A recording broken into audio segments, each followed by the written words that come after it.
You hear about it constantly on the news, right? The market's up, the market's down.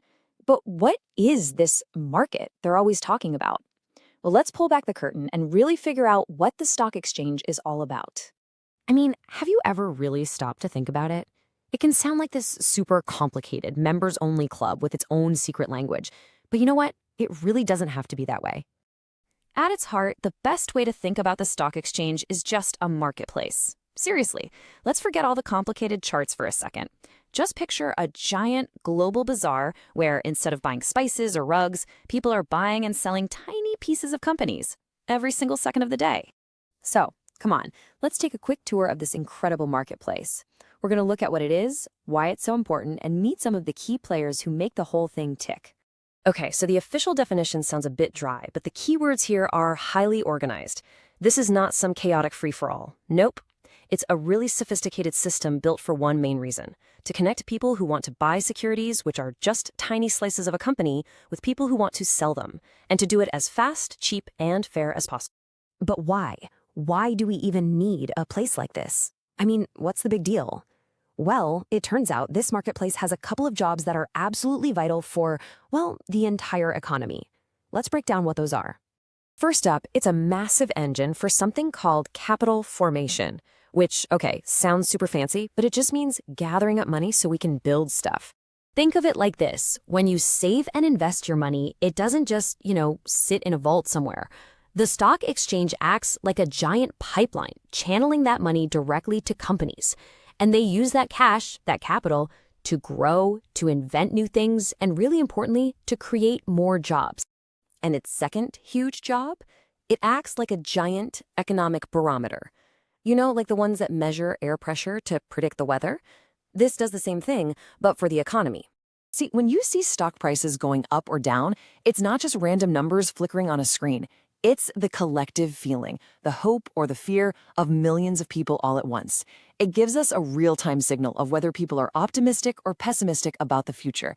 It's almost like a mood ring for the entire country's economy. Now, obviously, a marketplace this huge and this fast needs some pros to help it run right. You can't just wander onto the trading floor and start yelling that you want to buy some stock. You need help from the experts on the inside. The two main players you'll hear about are brokers and jobbers. A broker is basically your agent. They're on your team, making trades for you, and they get paid a commission, which is called brokerage. A jobber, though, is a dealer. They're in it for themselves, buying and selling from their own inventory and making their money on the price difference. Think of them as the wholesalers of the market.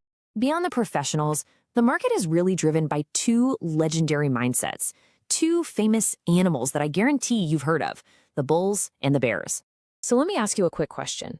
When you think about the future of the economy, are you generally an optimist, thinking things will get better, or are you more of a pessimist? Your answer probably tells you if you're a natural bull or a bear. So here's the deal. A bull is the optimist. They think prices are going to go up, so they charge ahead and buy stocks. A bear is the pessimist. They think prices are about to fall, so they hibernate and sell. In the Indian market, for instance, they're called Tejiwala and Mandiwala.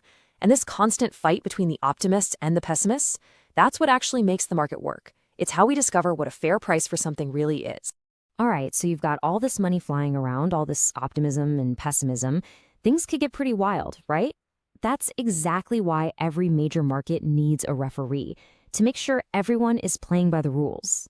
See, back in the day, there were all kinds of unfair practices that, frankly, scared a lot of everyday people away from investing.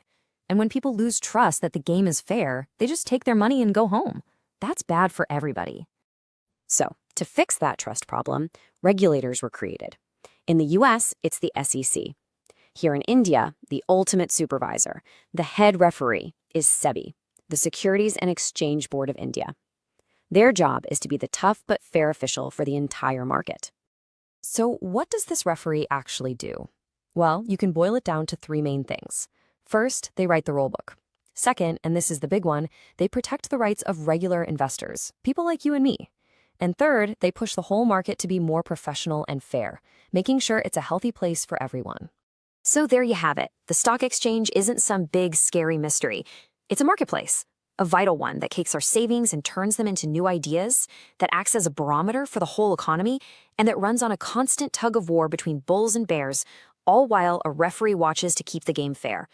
Now that you understand how the game is played, the real question is, what does it all mean for you?